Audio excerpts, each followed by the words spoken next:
മുത്ത് റസൂലിൻ പുണ്യമാകുന്ന ജന്മദിനം കൊണ്ടാടാൻ വന്നണഞ്ഞോരേ, മുത്തായ പുണ്യ തിരുനേതാവിൻ കാലടികൾ പിന്തുടർന്നിടണം നമ്മൾ. മക്കാവിൽ ആമിന തൻ പുന്നാര പൂമകനായി വന്നു പിറന്ന നബിയാ,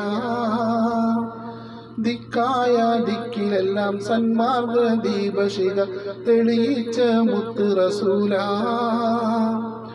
അബ്ദുല്ലാവിൻ മകനായി അൽ ആമീൻ എന്ന പേരിൽ അറിയപ്പെട്ട മുത്ത് റസൂലാ. ഇന്നാണ് ജന്മദിനം, ഇന്നാണ് ജന്മദിനം, മുത്ത് പിറന്നതാം ദിനം.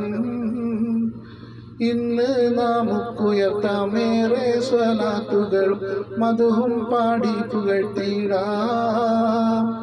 മുത്ത് റസൂലിൻ പുണ്യമാകുന്ന ജന്മദിനം കൊണ്ടാടാൻ വന്നണഞ്ഞോരേ, മുത്തായ പുണ്യ തിരുനേതാ.